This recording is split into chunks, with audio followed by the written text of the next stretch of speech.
Assalamualaikum warahmatullahi wabarakatuh. Halo, apa kabar? Jumpa kembali. Kali ini kita akan membahas mengenai peran dalam teater. Masih bersama Erni Masama. Peran merupakan sarana utama dalam sebuah lakon, karena dengan adanya peran maka bisa timbul konflik. Konflik sendiri dapat dikembangkan oleh penulis lakon melalui ucapan dan tingkah laku peran. Dalam teater, peran dapat dibagi-bagi sesuai dengan motivasi-motivasi yang diberikan oleh penulis lakon. Peran-peran dalam teater antara lain sebagai berikut. Protagonis adalah peran utama yang merupakan pusat atau sentral dari cerita. Keberadaan peran adalah untuk mengatasi persoalan-persoalan yang muncul ketika mencapai suatu cita-cita.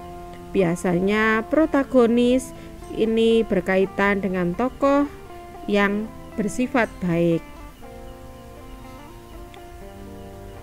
Antagonis adalah peran lawan karena dia seringkali menjadi musuh yang menyebabkan konflik itu terjadi. Tokoh protagonis dan antagonis harus memungkinkan menjalin pertikaian dan pertikaian itu harus berkembang mencapai klimaks. Tokoh antagonis harus memiliki watak yang kuat dan kontradiktif terhadap tokoh protagonis.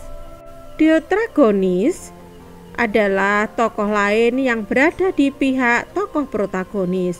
Peran ini ikut mendukung menyelesaikan permasalahan yang dihadapi oleh tokoh protagonis. Sedangkan tritagonis merupakan peran menengah yang bertugas menjadi pendamai atau pengantara protagonis dan antagonis. Foil ini merupakan peran yang tidak secara langsung terlibat dalam konflik yang terjadi, tetapi ia diperlukan guna menyelesaikan cerita. Biasanya dia berpihak pada tokoh antagonis.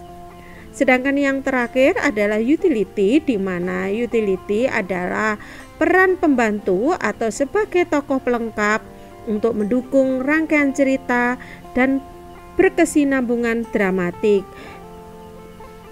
Biasanya tokoh ini mewakili jiwa penulis. Menurut W.S. Rendra, terdapat beberapa teknik dalam bermain drama, antara lain sebagai berikut.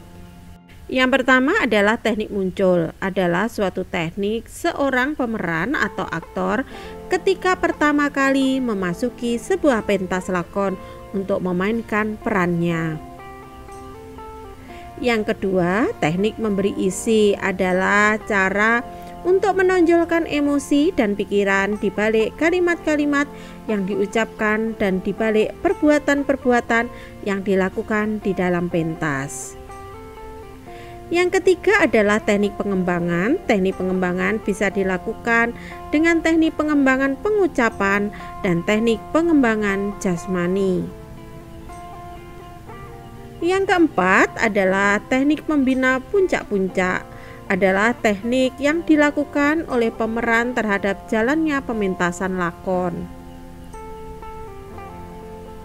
Yang kelima, teknik timing, di mana ini diartikan sebagai teknik untuk menjaga ketepatan waktu antara aksi tubuh dan ucapan atau ketepatan antara gerak tubuh dengan dialog yang diucapkan. Yang keenam adalah teknik penonjolan, adalah teknik untuk menjaga ketepatan waktu antara aksi tubuh dan ucapan atau ketepatan antara gerak tubuh dengan dialog yang diucapkan. Yang ketujuh adalah teknik pengulangan. Ini adalah teknik bermain peran dengan cara mengulang-ulang latihan yang sedang dilakukan sampai menemukan suatu teknik yang pas. Yang kedelapan adalah teknik improvisasi. Ini adalah teknik dasar permainan tanpa ada persiapan atau bersifat spontan. Teknik ini dapat digunakan dalam pementasan teater tradisional.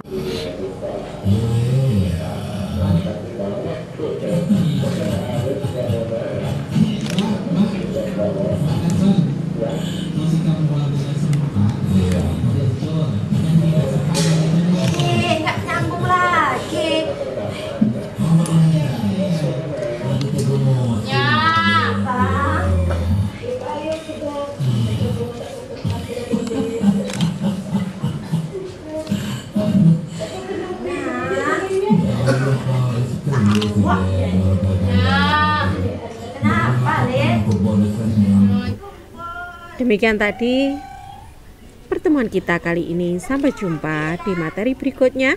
Saya akhiri, wassalamualaikum warahmatullahi wabarakatuh.